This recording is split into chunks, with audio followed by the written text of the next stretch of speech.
नमस्कार, दृष्टि आईएएस के यूट्यूब चैनल पे आपका बहुत बहुत स्वागत है। मेरा नाम है संजूर और आज हम आपके लिए फिर से टारगेट यूपीएससी 2023 के 9वें एपिसोड को लेकर आए हैं। आज का जो ये एपिसोड है, एपिसोड नंबर 9 है। आज हम लोग किस टॉपिक पे चर्चा करेंगे तो सीसेट पे, इसके प्रीवियस ईयर क्वेश्चंस पे हम लोग बातचीत करते हैं, जैसा कि आपको पता है। और आज का जो ये एपिसोड है वो है 2020 का। एक्चुअली 2020 के हम लोगों ने 2 एपिसोड को अभी तक कर लिया है, मतलब 7 और 8 एपिसोड जो था वो 2020 का था। तो आज संभवतः यह 2020 का अंतिम एपिसोड होगा, एपिसोड नंबर 9। और आज 2020 के हम लोग सारे प्रश्नों को आज खत्म कर लेंगे, हल कर लेंगे। तो प्रीवियस ईयर क्वेश्चंस पे हम लोग डिस्कशन करते हैं। टॉपिक हमारा रहता है सीसेट, जो कि 80 क्वेश्चंस का पेपर होता है। तो चलिए बिना देरी के हम लोग आज पहले क्वेश्चन को देखते हैं। एक्चुअली ये क्वेश्चन जो है ना वो पिछले एपिसोड का है। पिछले एपिसोड में आपको थोड़ा सा वहां पे एक मिस्टेक हो गया था कि यहाँ पे 8 और 5 दोनों को विषम संख्याओं का युग्म बता दिया गया था, हालांकि ये गलत है। इसलिए वहां पे आंसर थोड़ा गलत हो गया था कि मैंने ऑप्शन सी बता दिया था। एक्चुअल में आंसर ऑप्शन बी होगा 6। तो चलिए आज आपको करके दिखाएंगे कि मतलब इसका रियल आंसर क्या होगा। वैसे कमेंट में आपको वहां पर पिन करा दिया गया है, आप चाहे तो वहां पर भी देख सकते हैं। तो चलिए हम सीधे क्वेश्चन पे आते हैं कि निम्नलिखित संख्याओं के अनुक्रम पर विचार कीजिए। एक आपके पास यहाँ पे एक नंबर दिया हुआ है, नंबर का सीरीज दिया हुआ है, एक अनुक्रम दिया हुआ है। उसमें लिखा गया कि ऊपर लिखे हुए अनुक्रम में कितनी विषम संख्याओं के बाद विषम संख्या आती है। बहुत आसान सा क्वेश्चन था, बस इसको थोड़ा बारीकी से करना होता है, अदरवाइज गलत होने की संभावना बढ़ जाती है। कई बार हम लोग जल्दी जल्दी में सम संख्या को भी विषम संख्या समझ लेते हैं और विषम को सम समझ लेते हैं। तो यहां पे सीधे सीधे 2 विषम संख्याओं का युग्म ढूंढना है ना। तो 5 1 है, 1 4 तो होगा नहीं, 4 7 होगा नहीं, 7 3 हो जाएगा, 3 9 हो जाएगा, 9 8 नहीं होगा, 8 और 5 नहीं होगा। यही गलती हो गई थी, यहां पे 8 और 5 को ले लिया गया था। 5 और 7 ले सकते हैं क्योंकि ये दोनों विषम है। 7 और 2 नहीं लेंगे, 2 6 नहीं लेंगे, 6 3 भी नहीं लेंगे, लेकिन 3 1 हम लोग ले सकते हैं और 1 और 5 भी ले सकते हैं। उसके बाद शायद आपको एक भी विषम संख्याओं का युग्म नहीं दिखेगा जो विषम के बाद विषम हो। अब हम लोग सीधा सीधी इसको काउंट कर लेते हैं, इसमें ज्यादा समय नहीं लगाएंगे, हम लोग सीधे काउंट करेंगे तो पता लग रहा है 1 2 3 4 5 और 6। तो 6 ही ऐसी विषम संख्याओं का युग्म है जिसमें विषम के बाद विषम संख्या दिखाई देता है। तो वहां पे आपको 7 बता दिया गया था। आज अपने उत्तर को करेक्ट कर लीजिए, सही आंसर है 6। चलिए अगले क्वेश्चन को देखते हैं। बहुत शानदार क्वेश्चन है, रिमाइंडर थ्योरम से है। हालांकि एक क्वेश्चन मैंने बताया था किसी एपिसोड में, तो वो थोड़ा दूसरे टाइप का था, आज ये दूसरे टाइप का है। क्वेश्चन है कि जब 51 गुना 27 गुना 35 गुना 62 गुना 75 को 100 से विभाजित किया जाता है तो शेषफल क्या होगा। रिमाइंडर, अगर हम किसी भी संख्या को भाग करते हैं किसी दूसरी संख्या से, तो या तो वो कंप्लीट डिवाइड हो जाता है तो रिमाइंडर 0 हो जाता है। अगर उसका कंप्लीट डिवाइड नहीं होता है तो कुछ ना कुछ जो रिमाइंडर बचता है वही मेरा उत्तर होगा। यहां पे अगर इस संख्या को 100 से विभाजित करते हैं तो हम करेंगे 51 गुना 27 गुना 35 गुना 62 गुना 75, भाग करना है 100 से। देखिए सबसे बेसिक तरीका क्या है कि आप सारे संख्याओं को आपस में गुना कर लीजिए और 100 से भाग करने की कोशिश कीजिए, तो आपको रिमाइंडर पता लग जाएगा। तो मुझे लगता है वो बहुत लंबा प्रोसेस है, 15-20 मिनट आपका खराब हो जाएगा। तो कुछ ना कुछ इसका ट्रिक होगा, तभी तो एग्जामिनर दिया है ऐसा क्वेश्चन, अदरवाइज क्यों ही देगा। उसको भी पता है कि एग्जाम में बच्चे के पास समय कम होता है, तो ऐसा कुछ क्वेश्चन क्यों देगा जब इतना लंबा चौड़ा गुना करना है। और गुना भी थोड़ा अजीब टाइप का ऐसा होता ना कि 5 2 का कॉम्बिनेशन ज्यादातर मिल जाता तो हम बहुत आसानी से गुना कर लेते, लेकिन यहाँ पे वो भी नहीं मिल रहा है। तो इसका एक तरीका क्या है जो बेस्ट है कि आप इसके यूनिट डिजिट को देख लीजिए। सारे नंबर के यूनिट डिजिट को आपको चेक करना है। तो यहां पे यूनिट डिजिट है 1 तो लिख लीजिए 1, यहां पे 7 है तो लिख लीजिए 7, यहां पे 5 है तो लिख लीजिए 5, यहां पे 2 है तो लिख लीजिए 2, फिर यहां पे 5 है तो हम 5 लिख लेते हैं। और इसको पहले आपस में गुना कर लेना है। पहला क्या है कि इसको सबसे पहले आपस में गुना कीजिए। तो गुना करेंगे तो देख लीजिए 5 गुना 2 10, 10 गुना 5 50, 50 को 7 से गुना करते हैं तो 350 आता है, ठीक है ना। तो हम यहां पे लिखेंगे 350 और 350 को अब 100 से डिवाइड करिए। तो जब आप 350 को 100 से डिवाइड करेंगे तो 100 को 3 बार गुना करते हैं तो 300, बच जाता है 50, वही हमारा रिमाइंडर है। तो ये 50 है ना, यही कहीं ना कहीं हमारा रिमाइंडर है और ये आपका सही जवाब है। तो इस क्वेश्चन का आंसर जो होगा वो होगा 50। ठीक है ना, बहुत अच्छा क्वेश्चन था। ऐसे क्वेश्चन को आप इसी मेथड से हल करेंगे। अब देखिए बहुत अच्छा क्वेश्चन है, रेशियो का है कि 2500 रुपए की एक धनराशि को एक्स वाई और जेड, 3 लोग हैं एक्स वाई और जेड, इसको 1/2 अनुपात 3/4 अनुपात 5/6 के अनुपात में वितरित किया जाता है, तो अधिकतम और न्यूनतम के बीच का अंतर बताना है। मतलब सबसे अधिक पाने वाले व्यक्ति और सबसे कम पाने वाले व्यक्ति के बीच का अंतर बताना है, मतलब उसकी जो धनराशि होगी उसके बीच का अंतर बताना है। तो देखिए ऐसे क्वेश्चन को सबसे पहले हम क्या करते हैं कि अगर यहां पे फ्रैक्शन में ना होता मेरा रेशियो तो हम बहुत आसानी से बता दिए होते, लेकिन यहां पे फ्रैक्शन जो है मतलब रेशियो जो है वो फ्रैक्शन में है, तो रेशियो को सबसे पहले फ्रैक्शन से फ्री करना पड़ेगा। इसी क्लास में आप लोगों ने ये वाला देखा होगा कि रेशियो फ्रैक्शन से हम लोग रेशियो को कैसे फ्री करते हैं। तो इसका तरीका है कि जो डिनोमिनेटर होता है, जो हर होता है, उसका हम लोग एलसीएम निकाल लेते हैं। तो 2, 4 और 6 का एलसीएम होता है 12, या एक ऐसी संख्या सोच लीजिए जो तीनों को या तीनों से भाग लग जाए, जो ऐसी संख्या जो सबसे छोटी भी हो और तीनों से भाग लग जाए, तो वो एलसीएम ही होता है बेसिकली। तो 12 से गुना करते हैं। जब इसको 12 से गुना करेंगे तो ये हो जाता है 6, ये हो जाएगा 9 और ये हो जाएगा 10। अब कह सकते हैं आप लोग एक्स वाई और जेड का जो अनुपात है ना, वो रियल में 6, 9 और 10 के अनुपात में है। इससे आपको दो फायदा होगा, एक तो आप धनराशि को आराम से वितरित भी कर लेंगे, और दूसरा क्या है कि अधिकतम और न्यूनतम के बीच के अंतर को भी बता लेंगे, और तीसरा ये भी हुआ है कि आप यहां पे साफ साफ देख पा रहे हैं कि अधिकतम कौन है और न्यूनतम कौन है। तो अधिकतम है यहां पे मेरा जेड और न्यूनतम है यहां पे एक्स। तो अगर जेड में एक्स को घटा दें हम लोग यहीं पे, तो ये हो जाता है 10 में 6 घटाने पे 4। मतलब आप अगर 4 यूनिट का मान पता कर लेना तो आपका उत्तर पता लग जाएगा।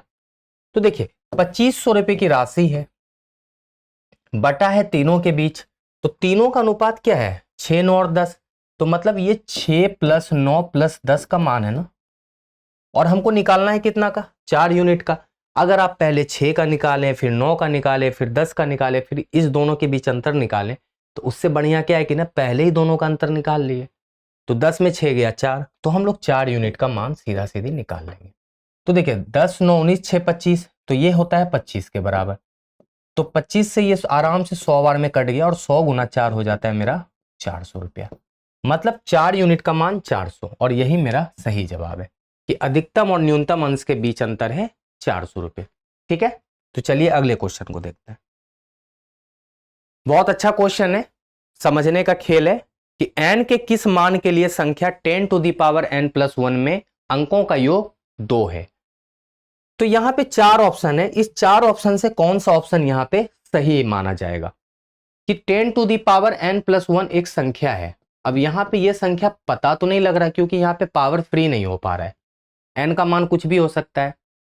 अब पहला ऑप्शन कह रहा है कि केवल n बराबर 0 के लिए, केवल वर्ड लगा है, मतलब यहां पे कंडीशन है कि n का केवल मान 0 होना चाहिए। तो अगर हम n का मान 0 रख दें और +1 करें, तो आपको पता होगा कि किसी भी नंबर पे अगर 0 पावर रख देते हैं ना तो उसका मान होता है 1। तो 1 + 1 कितना हो जाता है 2। ठीक है, तो 10⁻1 और 1 + 1 2। तो देख रहे हैं यहां पे 2 तो आ गया अंकों का योग, 10⁻1 + 1 2। ठीक है, लेकिन क्या ये मेरा सही माना जाएगा? तो नहीं माना जाएगा। यहां पे हम कह सकते हैं 2, एक ही संख्या आया है 2 और अंकों का योग पूछ रहा है, तो इसमें तो कोई अंक है ही नहीं 2 के अलावा। मतलब मान लेते हैं डिजिट बनेगा तो कम मिनिमम 2 अंक चाहिए ना, यहां पे ये डिजिट बना ही नहीं, केवल एक ही अंक है। तो मान लीजिए अंकों का योग 2 बोले या एक ही डिजिट है 2 बोले, तो ये तो सेटिस्फाई कर रहा है। लेकिन क्या यहाँ पे केवल वर्ड लगा के इसको अभी पार्शियली ट्रू कह सकते हैं, कंप्लीट नहीं कह सकते। अगर आगे अगर सेटिस्फाई नहीं करता है कोई भी ऑप्शन और, तब आप इसको सही मानेंगे। तो अभी इसको आप डाउटफुल के केस में रखिए कि हाँ ठीक है, हो सकता है। अब कह रहा है किसी पूर्ण संख्या n के लिए। अब आपको पता है पूर्ण संख्या क्या होता है? होल नंबर होता है। इंग्लिश में अगर बात करें पूर्ण संख्या को होल नंबर कहते हैं। होल नंबर हमारा कहां से स्टार्ट होता है? 0 से लेके इन्फिनिटी तक। 0 टू मान लीजिए 1 है, फिर 2 है, फिर 3 है, इन्फिनिटी तक होता है मेरा होल नंबर। अब किसी भी पूर्ण संख्या n के लिए तो मान लेते 10 टू दी पावर 0 पे तो आपने चेक कर ही लिया है। अगर 10 टू दी पावर n की जगह हम 10 टू दी पावर 1 प्लस 1 करें तो ये कितना हो जाएगा, 10 प्लस 1 11। अब इस दोनों का सम क्या हो जाएगा, 1 प्लस 1 2, सेटिस्फाई तो कर रहा है। अगर मान लेते n का मान यहां पे आपने 1 लिया था, अगर n का मान आप 5 ले लें, सीधे 5 अगर लेके चले तो 10 टू दी पावर 5 और प्लस 1। आप एक बात नोटिस करिएगा, हमेशा 10 पे पावर आप कुछ भी रखे तो सिर्फ आपकी किस पे डिफरेंस होता है, सिर्फ जीरो की संख्या बढ़ जाती एक के बाद। अगर 10 टू दी पावर 5 है तो एक पे 5 जीरो, 10 टू दी पावर 1000 है तो एक पे 1000 जीरो। तो कुल मिला के इसका आंसर क्या हो जाएगा, 10 टू दी पावर 5 का मतलब एक पे पावर 5 जीरो। तो एक पे पावर 5 जीरो प्लस 1, तो हम इसको ऐसे लिख सकते हैं ना, यही तो होगा ना।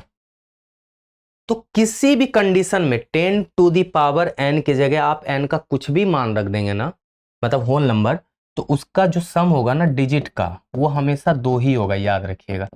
क्योंकि सिर्फ जीरो बढ़ता है और कोई फर्क नहीं पड़ता, आगे 1 और पीछे 1 ही दिखेगा, बीच में केवल जीरो ही रहेगा। तो ये तो सेटिस्फाई कर रहा है। और एक बात आपको बता दें कि ऑप्शन ए की सही होता है, तो यही मेरा सही जवाब हो जाएगा कि किसी भी पूर्ण संख्या n के लिए सेटिस्फाई करा देगा। लेकिन आप कहेंगे कि नहीं, हमको चेक तो करना है तीसरा भी। देखिए, केवल वर्ड लगा के इसको भी गलत कर रहा है। कह रहा है कि किसी धनात्मक पूर्णांक n के लिए, पूर्णांक का मतलब होता है इंटीजर इंग्लिश में। तो इंटीजर क्या होता है, बेसिकली ये इंटीजर है, इधर जो होता है वो पॉजिटिव, इधर होता है निगेटिव। जीरो को ना पॉजिटिव की कैटेगरी में रखते हैं ना निगेटिव की कैटेगरी में रखते हैं। यहां पे कह रहा है कि किसी धनात्मक पूर्णांक के लिए, मतलब यहां से 1 से 1 2 3, तो भाई जीरो पे भी तो सेटिस्फाई कर रहा है।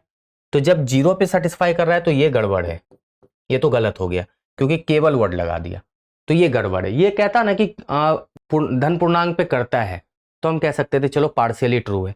जैसे ये पार्शियली ट्रू तो था, लेकिन ये तो प्योर गड़बड़ है क्योंकि यहां पे केवल वर्ड लगा के इसको गलत कर दिया।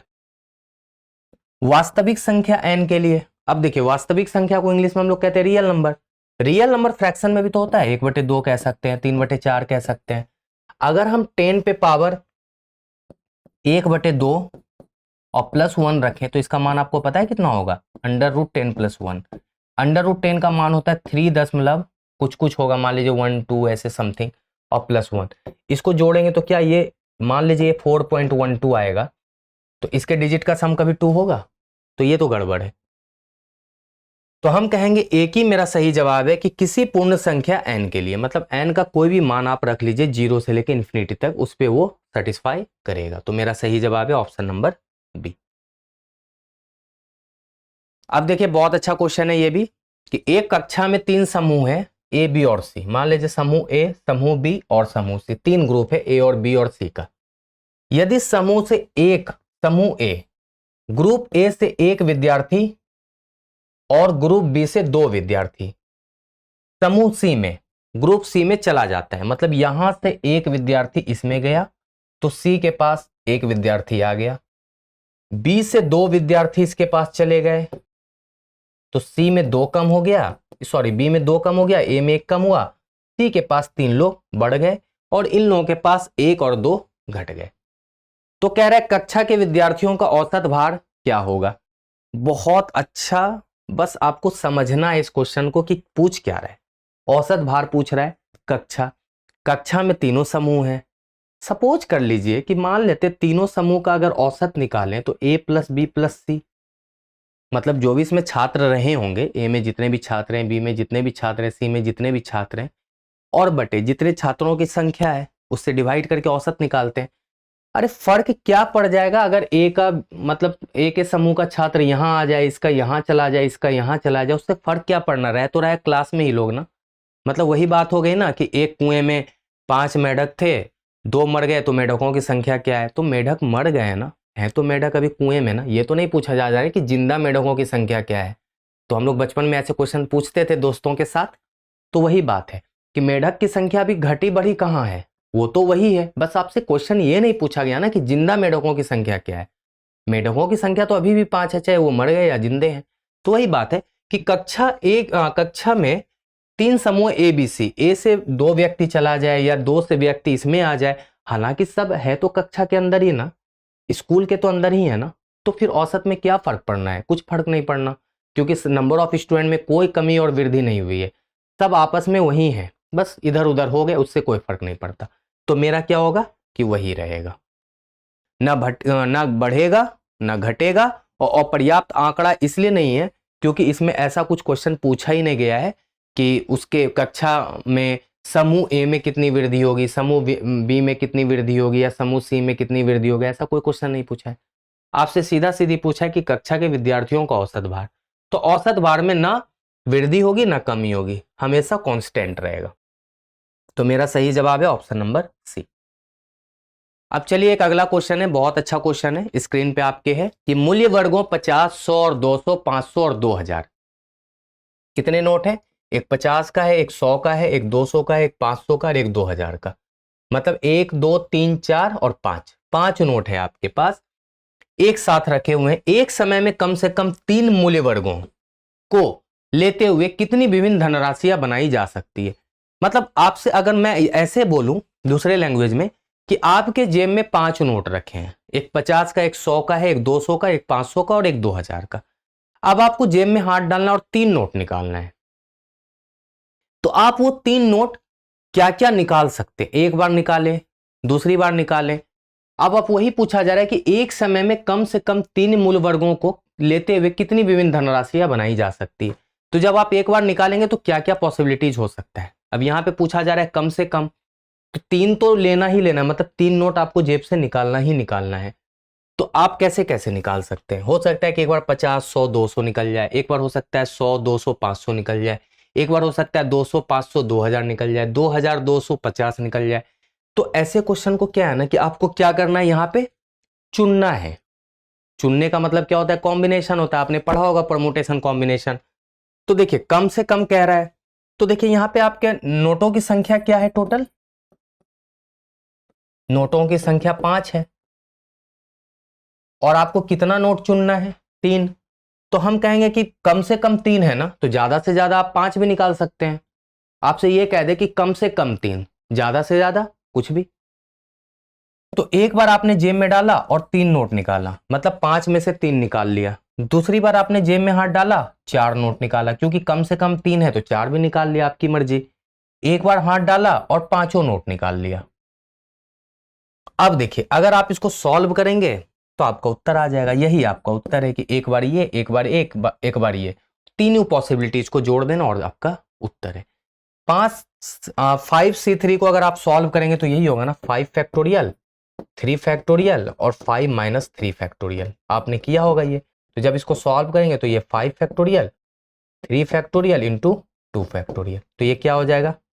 5 गुना 4 इंटू 3 फैक्टोरियल बटे 3 फैक्टोरियल इंटू 2, तो मतलब 10, ये हो जाता है 10। 5C4 को अगर सॉल्व करें तो क्या हो जाएगा? 5C4 आपको करके इसलिए दिखा रहे हैं क्योंकि कुछ बच्चे नहीं किए होंगे ना, तो मैं डायरेक्ट लिख देता। यहाँ पे हो जाएगा 5 फैक्टोरियल, 5 में 4 जाएगा तो आपको पता है 1 फैक्टोरियल का मान 1 ही होता है और नीचे 4 फैक्टोरियल है। हम इसको ऐसे लिख सकते हैं 5 इंटू 4 फैक्टोरियल, तो ये हो जाएगा 5 इंटू 4 फैक्टोरियल, नीचे है 4 फैक्टोरियल, तो 4 4 कट गया तो बचा 5, मतलब इसका मान 5 हो जाएगा। और 5C5 आप याद रखिए हमेशा कि NCN मतलब NCN का मान हमेशा 1 होता है, ठीक है, या NPN का भी मान हमेशा 1 होगा।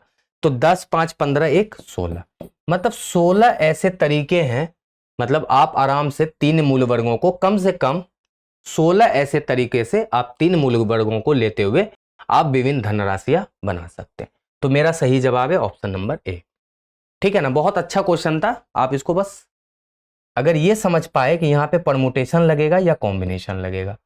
अब आप पूछेंगे क्यों कॉम्बिनेशन लगा है? इसलिए कॉम्बिनेशन लगा है क्योंकि आप यहाँ पे चुन रहे हैं, ठीक है ना, चुन रहे हैं, चुनने में कॉम्बिनेशन लगता है और अरेंज करने में परमुटेशन लगता है। यहाँ अरेंज करने की बात नहीं हो रही है ना कहीं देखिए ये क्या है, चुनने हुआ है, क्योंकि धनराशियां बनाया जा सकता है, आपको पिक करना है। चलिए अगले क्वेश्चन को देखते हैं। अब यहां पे देखिए बहुत अच्छा क्वेश्चन है कि शब्द देहली के सभी अक्षरों को प्रयोग करते हुए विभिन्न 5 अक्षरी शब्द जिनका कोई अर्थ हो या ना हो उससे कोई मतलब नहीं है, अर्थ हो या ना हो उससे कोई मतलब नहीं है, बनाए जा सकते जबकि प्रत्येक शब्द डी से शुरू हो और आई पे खत्म हो। देखिए यहाँ पे कॉम्बिनेशन नहीं, यहाँ परमुटेशन है, क्योंकि आपको बस अरेंज कर देना है दिल्ली के लेटर को। अब समझ गए ना। देखिए एक कॉम्बिनेशन का क्वेश्चन था, फिर परमुटेशन का आ गया। लेटर है मेरा DELHI और वर्ड हो गया दिल्ली। ये तो चलिए अर्थपूर्ण वर्ड है, दिल्ली एक सिटी है ना, शहर का नाम है। अब लेकिन इसको परमुटेशन के थ्रू इसको अरेंज करना है, तो 5 लेटर का ही वर्ड बनाना है, लेकिन आपको यह मतलब नहीं है कि उसका अर्थ है या नहीं है, उससे आपको लेना देना नहीं है। कंडीशन ये भी है कि डी से स्टार्ट हो और आई पे खत्म हो। डी और आई का जगह तो फिक्स है, आप इसको नहीं छेड़ सकते, तो डी और आई को तो आप हटा दीजिए। अब मेरे पास 3 ही लेटर है EL और H, बस इसी को 3 जगह पे अरेंज करना है। अगर सपोज कर लेते इस 3 लेटर को हम इस 3 प्लेस पे अरेंज करें और सबसे पहले यहीं पे अरेंज करना शुरू करें, तो तीनों में से कोई एक बार यहां आ सकता है। मतलब ELH को अगर एक बार E रखे, एक बार L रखे, एक बार H रखे, मतलब 3 तरीके से रख सकते हैं। यहां पे तो रख दिए। अब मान लीजिए 3 रख दिए, तो बचा मेरे पास कितना लेटर? 2 लेटर। अब 2 लेटर मान लेते हैं कि सपोज करिए आपने E ही रखा होगा, सपोज कर लेते हैं, श्योर नहीं बता रहे। अब 2 ही लेटर है मेरे पास L और H, या तो L रखिएगा या H रखिएगा, तो सपोज करिए तो 2 तरीके से इस यहां भी रख सकते हैं।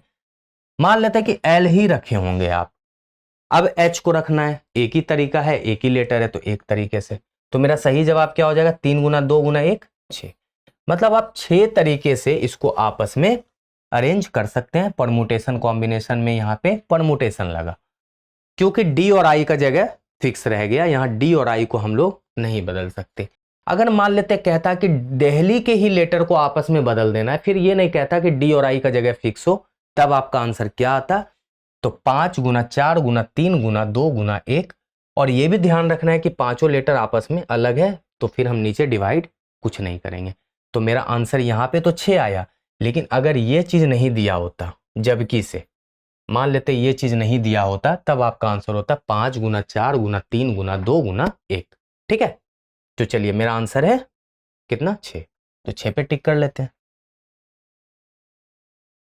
चलिए अगले क्वेश्चन को पढ़ते हैं। यह भी बहुत शानदार क्वेश्चन है कि एक बोतल में द्रव ए, लिक्विड ए की जो 20 लीटर मात्रा है, ये दिया हुआ है। तो यहां पे हम लोग लिख लेते हैं लिक्विड ए, और लिक्विड ए में 20 लीटर है, ये भी लिख लिए।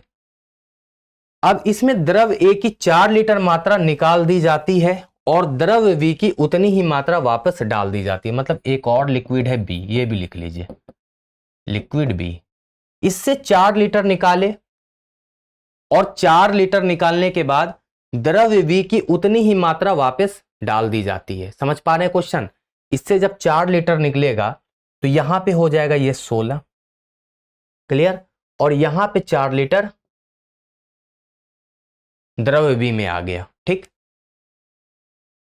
द्रव ए की 4 लीटर मात्रा निकालकर और द्रव बी की उतनी ही मात्रा वापस डाल दी जाती है। तो हम कहेंगे कि द्रव ए में 4 लीटर अगर निकाल देते हैं लिक्विड ए से 4 लीटर निकाले, तो लिक्विड ए में 16 लीटर बच गया।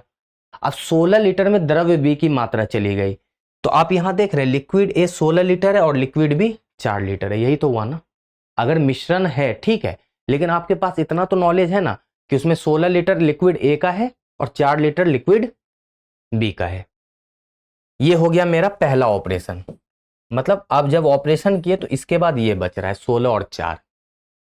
फिर से मिश्रण की 4 लीटर। अब देखिए यहां पे मिश्रण वर्ड क्यों यूज किया है?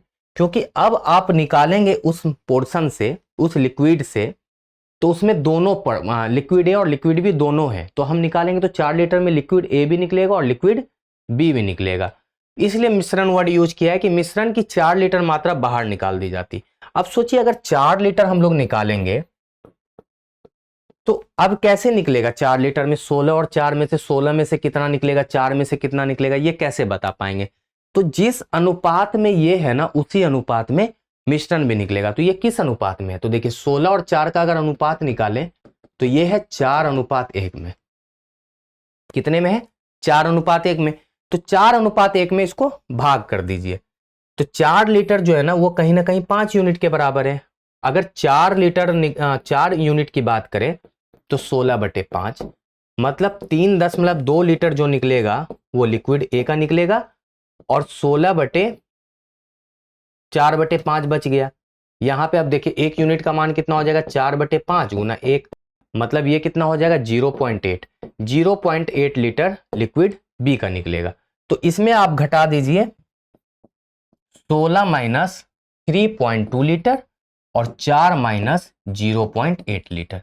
जब आप इसको सॉल्व करेंगे तो ये कितना हो जाएगा, 10 में 2 गया 8, ठीक है, और 15 में 3 गया 12, 12.8 लीटर यहां बचेगा और यहां बचेगा 3.2 लीटर, ठीक है। और द्रव्य बी की उतनी ही मात्रा वापिस डाल दी जाती। अब सोचिए 4 लीटर आपने निकाला था और 4 लीटर द्रव्य बी का गया है, तो मतलब इसमें 4 लीटर जुड़ भी जाएगा ना, 3.2 प्लस 4, मतलब यहां पे 7.2 लीटर हो गया, क्योंकि द्रव्य बी में द्रव्य बी को जोड़ दिए। तो लास्ट में पूछा जा रहा है अंतिम मिश्रण में द्रव्य ए की मात्रा का द्रव्य बी की मात्रा से अनुपात क्या है। तो देखिए लास्ट में क्या बचा, 12.8 लीटर, और यहां क्या बचा 7.2 लीटर, सारे ऑपरेशन के बाद। जब इसको आप रेशियो में कन्वर्ट करेंगे आपका उत्तर आ जाएगा। तो कर लीजिए रेशियो में, देखिए डेसिमल डेसिमल कट गया। अगर इसको कटाएंगे तो 4 से कटाएं क्या, तो 4 × 4 3, 18 चौके 72 होता है, और ये 32 बार में कट गया, ये 9 बार में कट गया, और ये 16 बार में कट गया। तो मेरा जो अनुपात आएगा वो आ जाएगा 16:9, और यही मेरा सही जवाब है। आप समझ पाए ना कि 20 लीटर का था द्रव्य ए, ठीक है, अभी कुछ भी नहीं था। अब इसमें क्या किया गया, 4 लीटर निकाल के 4 लीटर द्रव्य बी को मिला दिया गया, तो 16 और 4 हो गया। फिर क्या किया गया कि 4 लीटर अब मिश्रण निकाला गया, तो 4 लीटर जब मिश्रण निकालेंगे तो जाहिर सी बात उसमें द्रव्य ए द्रव्य बी दोनों निकलेगा। तो द्रव्य ए निकला 3.2 लीटर और द्रव्य बी निकला मेरा 0.8 लीटर, क्योंकि उसी अनुपात में निकलेगा। अनुपात आपको बता दिया यहाँ 4:1, क्योंकि 16 और 4 का अनुपात 4:1 आता है। 16 में 3.2 लीटर निकल गया तो 12.8 लीटर बच गया। 4 में 0.8 लीटर निकल गया तो 3.2 लीटर बचा। फिर उसके बाद कह रहा है कि 4 लीटर द्रव्य भी मिलाया भी गया है, तो 7.2 लीटर। तो इस तरह मेरा अनुपात यहाँ पे 16:9 आ गया। चलिए अगले क्वेश्चन को देखते हैं। आपने मैच बहुत देखा होगा, अभी आईपीएल भी चल रहा है। तो एक बल्लेबाज का उसकी 50वीं पारी के बाद औसत स्कोर 46.4 था। 60वीं पारी के बाद अब 10 पारी और खेलने के बाद देखे कि औसत में ना 2.6 की बढ़ोतरी हो गई, मतलब अच्छा खेल गया होगा बाद में। पिछली 10 पारियों में उसका औसत स्कोर क्या था, मतलब 50, 51 से लेके 60 जो खेला है उसमें औसत क्या था। तो देखिए 50 पारी खेला, औसत था 46.4, तो कुल रन कितना बना दिया होगा, तो डेसिमल से 0 हट गया, तो 5 चौके 20, 6 पंचे 30 और 2 32, 4 पंचे 20 और 3 23, मतलब 2320 रन बनाया था उसने 50 पारी में। अब 60 पारी खेला तो औसत बढ़ गया 2.6, मतलब 46.4 में 2.6 क्या किया, औसत बढ़ गया। तो अब कितना हो जाएगा, 60 गुना 6 4 10, 46 2 48 1 49, मतलब हो गया औसत अब 49। तो 49 को 60 से गुना करेंगे, 9 6 के 54, 5 6 चौके 24, 5 29, मतलब अब व्यक्ति ने 60, मतलब जो भी बल्लेबाज रहा होगा वो 60 पारी के बाद 2940 रन बनाया और 50 पारी में 2320 रन बनाया। तो 10 पारी में कितना रन बनाया होगा अंतिम 10 पारी में, तो दोनों को घटा दीजिए, 2940 माइनस 2320। जब इसको सॉल्व करेंगे तो देखिए 4 में 9 में 3 गया 6, मतलब 620 रन बनाया। और 620 रन कितनी पारी में बनाया है, तो 10 पारी में, तो औसत क्या हो जाएगा, है ना, 620 बटे 10। आराम आराम से आप बता देंगे कि 62 रन हर मैच में बनाया होगा, एवरेज औसतन 62 रन बनाया होगा पिछली 10 पारी में। तो मेरा सही जवाब है 62। चलिए अगले क्वेश्चन को पढ़ते हैं, बहुत शानदार क्वेश्चन है। ऐसे क्वेश्चन को आप बहुत देखे होंगे कि चावल के प्रति किलो मूल्य में 25% की वृद्धि के कारण एक व्यक्ति 1200 में 6 किलो कम चावल खरीद पाता है, चावल का प्रति किलो प्रारंभिक मूल्य क्या था। इसमें ना दो तरह के प्रश्न पूछे जाते हैं, या तो वृद्धि हो जाएगी रेट में या कमी हो जाएगी। और बहुत शानदार क्वेश्चन होता है, बस इसको समझने का मतलब आपको ट्रिक पता होना चाहिए। देखिए 25% की वृद्धि हो रही है, एक व्यक्ति 1200 में 6 किलो कम चावल खरीदता है। इसका क्या मतलब हुआ ना कि व्यक्ति पहले 1200 लेके मार्केट में जाता था, दुकानदार उसको चावल दे देता था पैक करके। आज व्यक्ति गया चावल लेने के लिए, दुकानदार चावल तो दिया 1200 का, लेकिन उसने बोला कि भाई साहब आज दाम बढ़ गया है तो हम आपको 6 किलो चावल कम देंगे, या तो आप मुझे कुछ पैसे दे दीजिए, तो आप जितना क्वांटिटी लेते हैं हम उतना चावल आपको दे देंगे। व्यक्ति बोला कि नहीं भाई साहब मेरे पास तो 1200 रुपया ही है, तो आप ऐसा कीजिए 1200 का ही चावल दे दीजिए। तो व्यक्ति 6 किलो कम तौल के उसको दे दिया। अब आपको यह पता करना है कि पहले व्यक्ति को किस रेट में चावल मिल रहा था और आज क्या रेट हो गया, जो कि 6 किलो कम मिला है। आप ऐसा सोचिए कि 1200 पहले का रेट था, क्लियर, 25% वृद्धि हो गई है रेट में, तो 100 का 25% बढ़ने का मतलब 125% हो गया मूल्य। तो हम कह सकते हैं 1200 का 125% हो गया अब रेट। जब इसको सॉल्व करेंगे तो ये हो जाता है 12 पंचे 60, 6 12 दूना 24, 6 30 और 12 1 12 3 15। मतलब अब जो चावल का मूल्य है ना वो 1500 रुपये हो गया। उसमें कितना किलो मिल रहा है अभी मुझे नहीं पता, मतलब ये जरूर पता लग गया कि 1200 से 1500 हो गया। आप समझिए 1500 हो गया, रेट था पहले 1200, तो कितने रुपए की वृद्धि हुई है, 300 रुपए की। अब एक बात आप समझिए कि 300 रुपए की जो वृद्धि हुई है ना, इसी कारण तो व्यक्ति को 6 किलो कम चावल मिला है। मतलब अगर व्यक्ति 300 रुपया दे देता तो उसको कितने किलो चावल मिल जाते, 6 किलो। तो हम कहेंगे कि 300 रुपये में अगर उसको 6 किलो चावल मिल जाता, मतलब बढ़ा हुआ दाम 50 रुपए किलो है। मतलब जो दुकानदार है ना अभी 50 रुपए किलो चावल बेच रहा है, तो ये तो ऑप्शन है नहीं। और एक बात बताइए, कहीं ना कहीं उससे ऑप्शन कम ही होगा ना, मतलब मूल्य का जो दाम जो होगा, मूल्य जो होगा चावल का वो 50 से तो कम होगा, तो 60 भी ऑप्शन नहीं होगा। तो बचा मेरा 40 और 30। देखिए कई बार ना इलिमिनेशन मेथड से भी बन जाता, अगर 70 दिया होता तो मेरा आंसर निकल जाता है, एक ऑप्शन जो कम होता 50 से।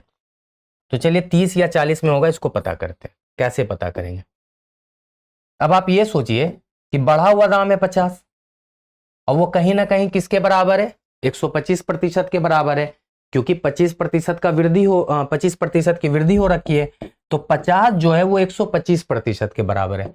तो शुरू में जो था मूल्य वो 100% के बराबर, निकाल दीजिए। 25 पंचे 100, 25 चौके 5 दही 50, मतलब 40 रुपए किलो पहले चावल था और अब जो चावल का मूल्य हो गया वो 50 रुपए किलो हो गया। इसलिए उस व्यक्ति को 1200 रुपए में 6 किलो चावल कम मिला है। आप ऐसे सोच लीजिए कि 40 रुपए में किलो था चावल, 1200 रुपए में वो 30 किलो चावल लाता था। अब व्यक्ति 50 रुपए किलो चावल मिल रहा है, 6 किलो कम का मतलब 24 रुपए हो गया, 24 किलो चावल मिला है उसको। तो देखिए 24 पंचे 1200 रुपए, है ना। तो अब आप बहुत आसानी से समझ गए होंगे कि ऐसे क्वेश्चन को आपको कैसे हल करना है। कमी वाला भी क्वेश्चन होगा तो आपको इसी फॉर्मेट से हल करना है। चलिए अगले क्वेश्चन को देखते हैं। बहुत शानदार क्वेश्चन है कि एक व्यक्ति एक्स किसी कार्य का 20% 8 दिनों में पूरा कर सकता है और दूसरा व्यक्ति वाई उसी कार्य का 25% 6 दिनों में पूरा कर सकता है। यदि वे दोनों साथ साथ काम करते हैं तो उस कार्य का 40% कितने दिनों में पूरा हो जाएगा। देखिए बहुत अच्छा क्वेश्चन है, टाइम एंड वर्क का है कि एक्स जो है ना वो किसी कार्य का 20% 8 दिनों में पूरा करता है। मतलब मान लेते हैं कार्य का 20% 8 दिन में पूरा करने का मतलब 8 दिन में पूरा करता है 20% कार्य, तो पूरा कार्य करने में व्यक्ति को कितना समय लग जाएगा, 40 दिन। आप ऐसे सोचिए ना कि 20% 8 दिन में, फिर अगला 20% मतलब 40% 16 दिन में, 60% 24 दिन में, 80% कितना हो जाएगा 24 और 8 32 दिन में, और फिर 100% 32 और 8 40 दिन में।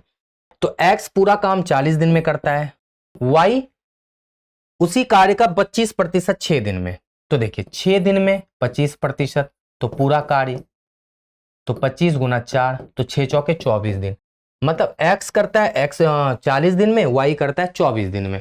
अगर दोनों मिलकर साथ साथ कार्य करे तो कितने दिन में समाप्त कर लेगा। तो देखिए ऐसे क्वेश्चन को करने के लिए हम 40 और 24 को देखते हुए एक ऐसा फिगर सोच लेते हैं जो दोनों से डिवाइड हो रहा हो। तो मुझे लगता है 120 ले लेते हैं। मान लेते हैं कार्य 120 रहा होगा। यह व्यक्ति 40 दिन में 120 कार्य करता है, मतलब हर दिन 3 कार्य कर रहा है। और यह व्यक्ति 120 कार्य 24 दिन में कर रहा है, मतलब हर दिन 5 कार्य कर रहा है। अब दोनों व्यक्ति अगर मिल मिल के कार्य करें तो आप देख लीजिए, यह व्यक्ति 3 कार्य करेगा, यह व्यक्ति 5 कार्य करेगा, तो दोनों मिलके 8 कार्य कर देगा। और 8 कार्य करेगा ए और बी मिलके, तो आप मानिए 120 कार्य को समाप्त करने में दोनों को कितना समय लगेगा? केवल और केवल 15 दिन। लेकिन अभी रुकिए, वो तो कह रहा है कि 40% ही करना है, आपने 100% कार्य 15 दिन में किया है। मतलब ए और बी, एक्स और वाई दोनों मिलके 15 दिन में 100% कार्य किया है। तो 40% कार्य करने में उसको कितना समय लगेगा? तो 15 का 40% कर दीजिए, तो 6 दिन। 6 दिन में व्यक्ति एक्स और वाई दोनों मिलके कार्य का 40% समाप्त कर लेगा। क्योंकि जब अब कार्य का 40% होगा तो दिन का भी 40% निकाल दीजिए, ठीक है ना। तो सही आंसर 6 होगा। 15 मत कीजिएगा, आंसर में 15 भी मिल सकता है। देखिए अब क्वेश्चन बहुत अच्छा है, टाइम एंड डिस्टेंस से है और औसत चाल का प्रश्न है। ऐसा क्वेश्चन मैंने आपको अभी तो नहीं बताया, लेकिन औसत चाल का फॉर्मूला जरूर बताया है कि कुल दूरी बटे कुल समय, उसी पे हम लोग बना लेंगे। एक कार है जो 20 किलोमीटर प्रति घंटा की औसत चाल से एक्स से वाई, मतलब एक्स से वाई जा रहा है v की स्पीड से, फिर y से x आ रहा है वापिस। एरो पे ध्यान रखिएगा, पहले इधर गया है, फिर y से x आया है 2v के स्पीड से, फिर x से y गया है मेरा 3v के स्पीड से, और फिर y से x 4v के स्पीड से। तो पूछ रहा है कि संपूर्ण यात्रा के लिए कार की औसत चाल क्या है। ऑप्शन है v किलोमीटर से कम, v और 2v किलोमीटर के बीच, 2v और 3 किलोमीटर पर आवर के बीच, या 3v और 4v किलोमीटर पर आवर के बीच। देखिए अगर ऐसे क्वेश्चन को थोड़ा अगर आप ट्रिक से बनाएं तो v किलोमीटर से कम तो कभी हो ही नहीं सकता, क्योंकि औसत चाल 4 किलोमीटर प्रति घंटा, 4v किलोमीटर प्रति घंटा की रफ्तार से गया है वो, तो x किलोमीटर से कम तो बहुत मतलब असंभव है, इसको तो आप ले ही नहीं सकते। लेकिन यहाँ पे ट्रेस करके मत बनाइए, इसलिए मत बनाइए क्योंकि यहाँ पे क्या होता है ना, औसत चाल डिस्टेंस और स्पीड और टाइम तीनों पे डिपेंड करता है। अब देखिए दूरी क्या है यहाँ पे d, ये भी d हो जाएगा, ये भी d हो जाएगा और ये भी d हो जाएगा, क्योंकि दूरी सेम है, दूरी में कोई अंतर नहीं हुआ है। तो हम कह देंगे कि 4d। कुल दूरी क्या हो जाएगा, 1 2 3 और 4, 4d। और मेरा समय जो होगा d बटे v, d बटे 2v, d बटे 3v और d बटे 4v, यही होगा ना। अब यहां पे आप जब आप इसको एलसीएम लेंगे तो ये हो जाएगा कितना, 12v। तो यहां पे हो जाएगा 12d, यहां हो जाएगा 6d, यहां हो जाएगा 4d और यहां हो जाएगा 3d, ठीक है। और ऊपर आपका 4d तो है ही। तब आप देखिए 4d बटे 12, 6 18, 4 22, 3 25, तो हम कह सकते हैं क्या हो जाएगा यहाँ पे 4d बटे 25d और गुना 12 ऊपर चला जाएगा 12v। तो देखिए dd कट गया, तो यहाँ पे क्या हो जाएगा 12 चौके 48v और बटे 25, यही किलोमीटर पर आवर क्या होगा मेरा औसत चाल होगा।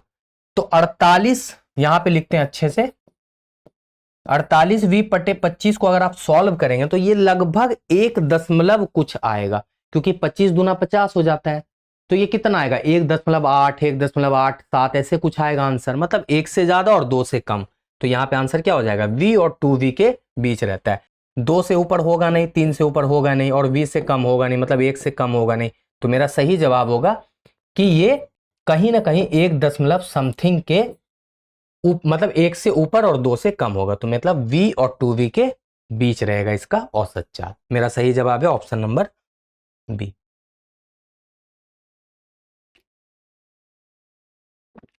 अब अगला क्वेश्चन है कि निम्नलिखित कथनों पर विचार कीजिए। बहुत अच्छा क्वेश्चन है कि एक वर्ग और एक वृत्त के प्रतिच्छेदन के बिंदुओं की न्यूनतम संख्या 2 है। दूसरा है कि एक वर्ग और एक वृत्त के प्रतिच्छेदन के बिंदुओं की संख्या अधिकतम 8 है, तो कौन सा कथन सही है? मतलब एक समझ लीजिए ये आपका वर्ग है और एक आपका वृत्त है। अब इस दोनों को ऐसे मतलब एक दूसरे के ऊपर प्रतिच्छेद कर रहा है कि क्या एक मतलब अगर हम मिनिमम की बात करें तो 2 और मैक्सिमम की बात करें तो 8 है क्या? तो देखिए अगर हम ऐसे बनाएं,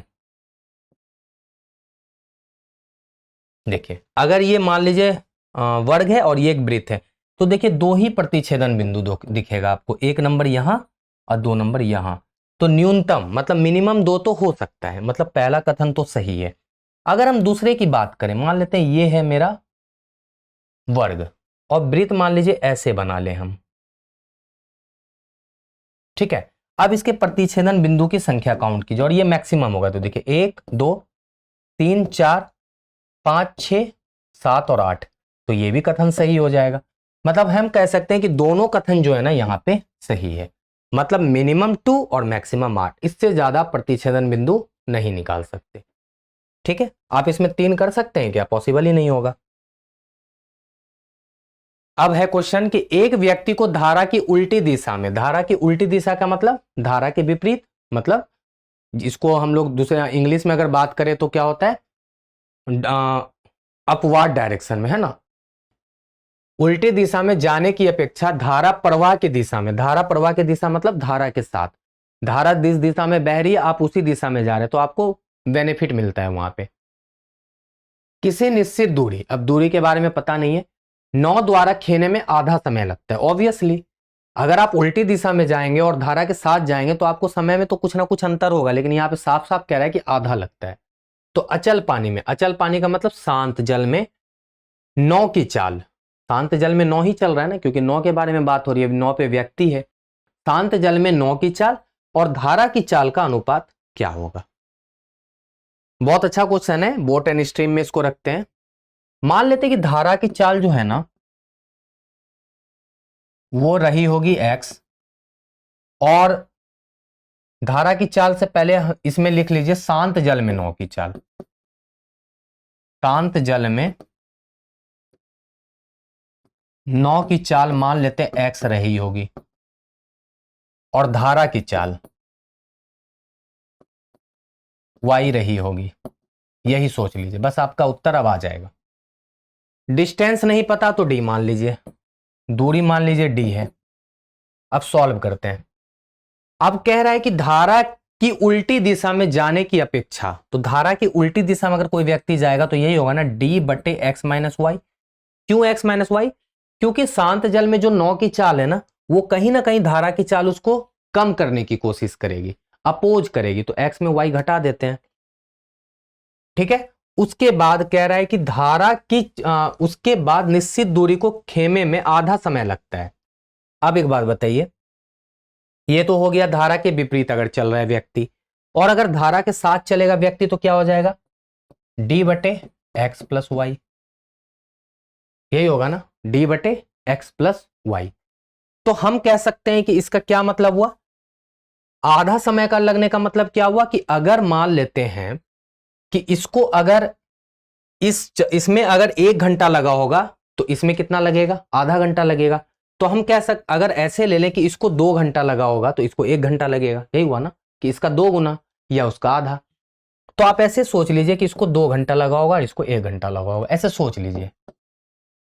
अगर हम इसके रेशियो की बात करें तो क्या हो जाएगा, d बटे एक्स माइनस वाई और बटे d बटे एक्स प्लस वाई का अनुपात क्या हो जाएगा, 2:1।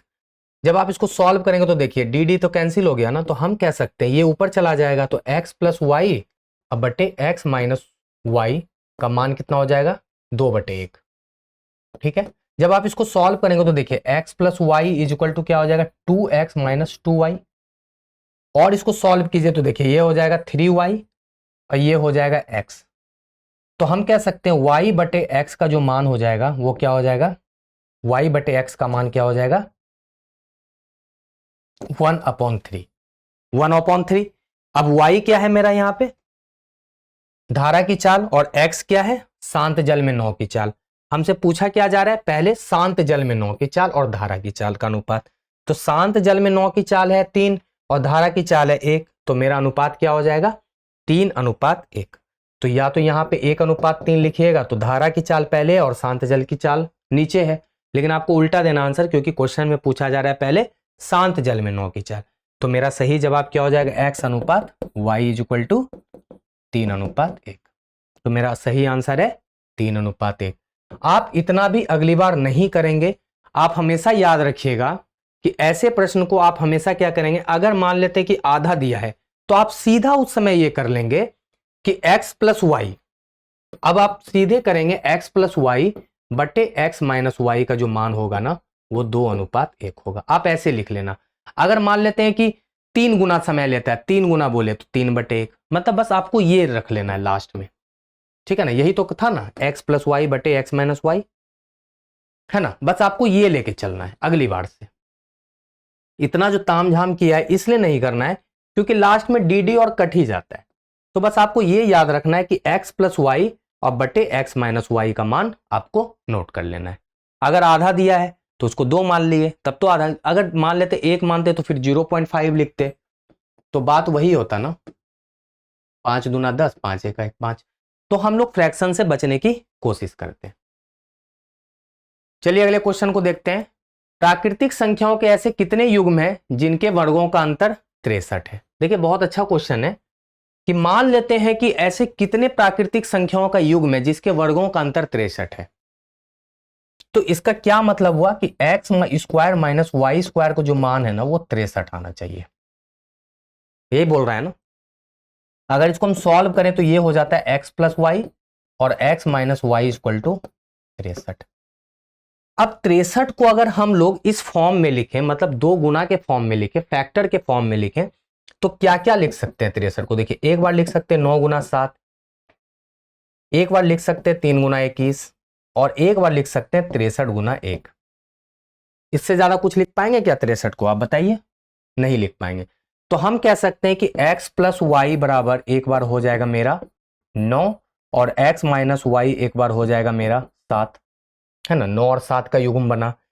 फिर एक बार आपका हो जाएगा x + y = 3 या 21, जो बड़ा है पहले उसको लिखेंगे। x - y का मान हो जाएगा 3, ये खत्म हो गया। फिर हम लिखेंगे x + y का मान यहाँ पे हो जाएगा 63 और x - y का मान हो जाएगा यहाँ पे 1। 3 युग्म हुआ, 3 पॉसिबिलिटीज लेके चल रहे हैं।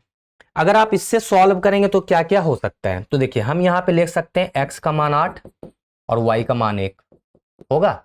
8 और 1 देख लीजिए, 8 + 1 9, 8 - 7 1।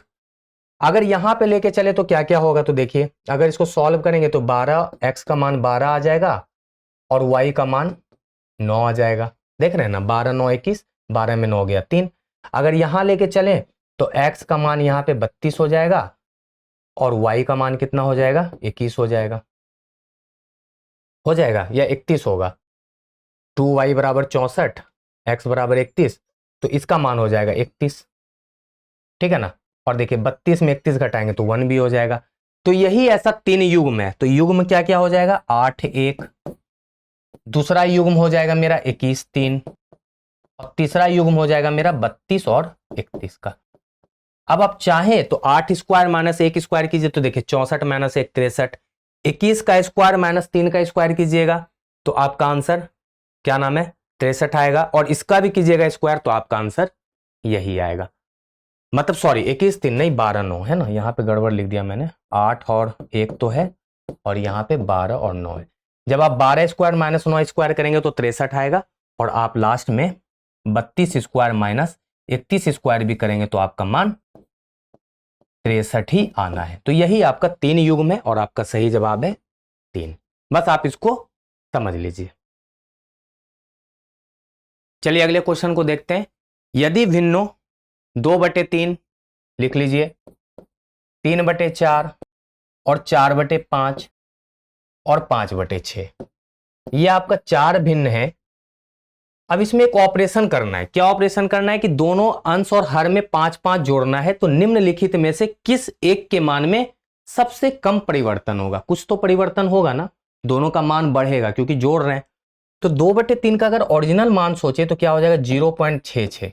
अगर दोनों में 5 जोड़ देते हैं तो क्या हो जाएगा ये 7/2 5 7 और 3 5 8, 7/8 का मान कितना हो जाएगा देखिए, 8 7 56, 8 8 64, 6, तो 8 5 40, 8 6 48, 8 7 56 और 5, मतलब 0.875। अगर आप दोनों को घटाएंगे तो क्या हो जाएगा देखिए, 5 हो जाएगा, 7 में 6 गया 1 हो जाएगा, 8 में 6 गया 2, मतलब 0.215 का यहाँ पे वृद्धि हुई है। अगर 3/4 को देखें तो ये होता है 0.75। ठीक है, इसमें अगर 5 5 जोड़ते हैं तो हो जाता है 3 5 8 और 4 5 9।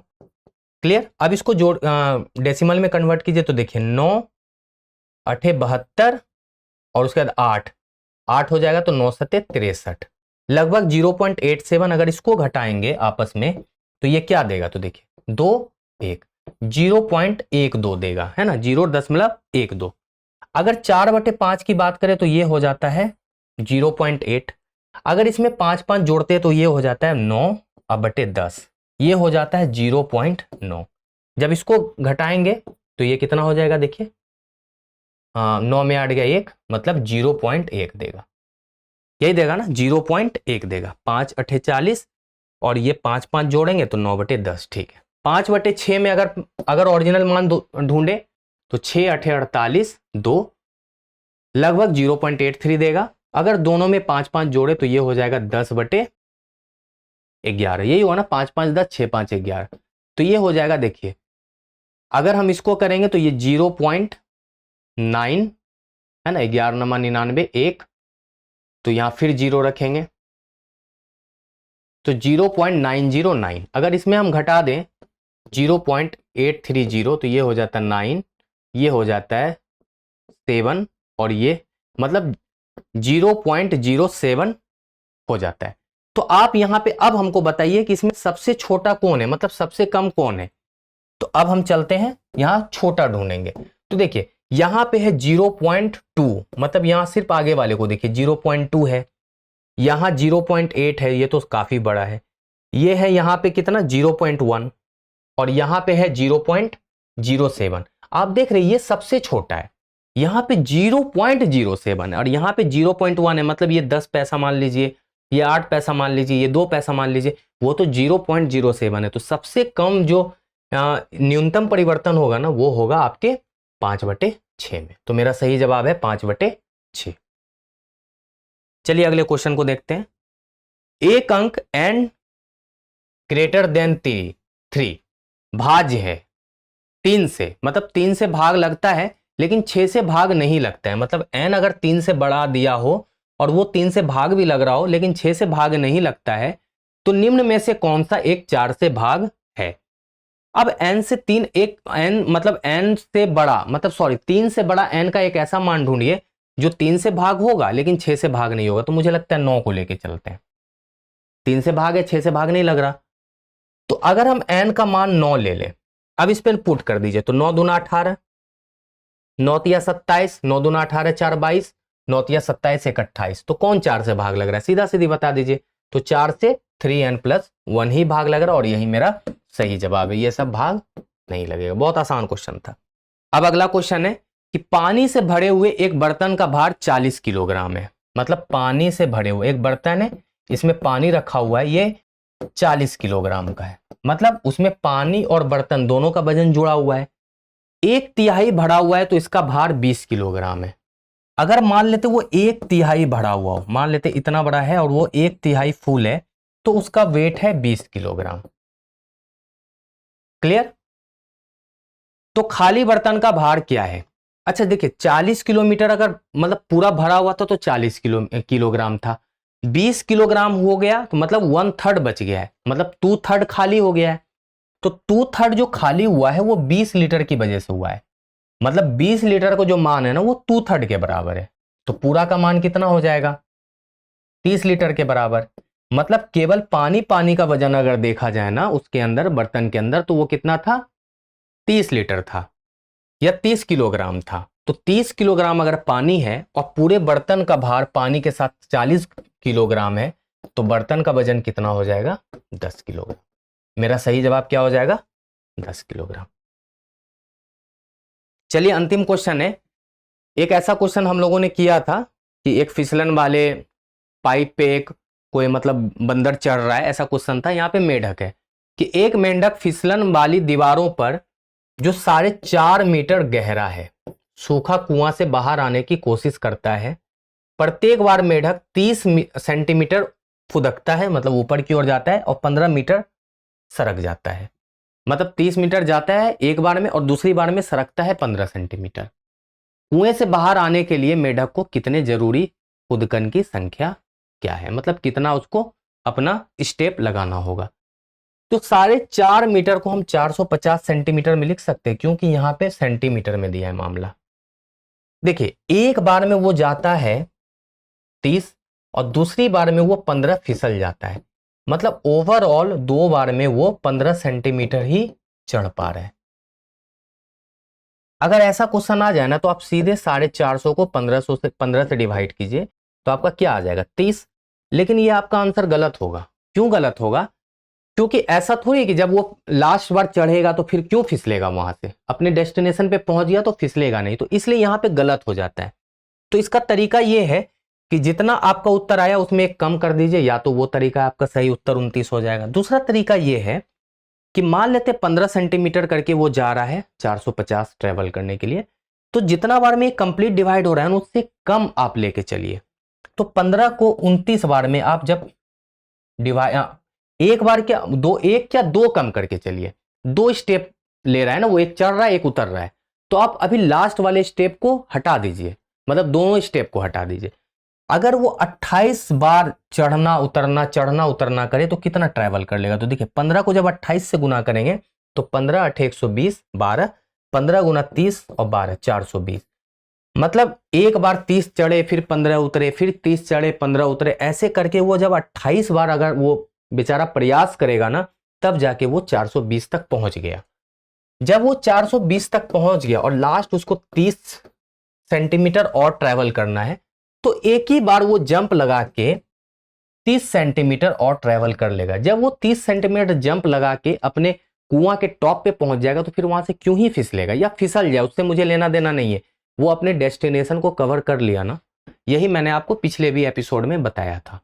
तो एक तो यहां पे 28 बार यहां जंप लगाया और एक बार यहां और लगाया, मतलब कुल मिला के 29 जंप में वो क्या करेगा, कुएं से बाहर आने के लिए मेढक अपना फुदकन की संख्या, मतलब कुएं से बाहर आने के लिए मेढक 29 फुदकन की संख्या लेगा, मतलब 29 बार वो फुदक जाएगा तब जाके वो कुएं से बाहर आ जाएगा। तो मेरा सही जवाब है 29।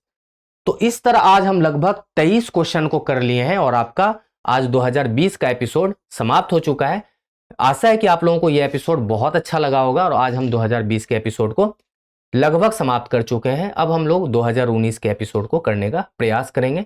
तब तक वही है कि आपको एक टास्क देके जा रहा हूं कि आप जरूर बताएं कमेंट में कि आज आपने नया क्या सीखा है, और पिछला जो एक क्वेश्चन में का उत्तर गलत हो गया था वो मैंने आपको बता ही दिया है। तो इस तरह आपके 2020 का प्रश्न आज हो चुका है। तो चलिए मिलते हैं अगले एपिसोड में। आज के लिए शुक्रिया।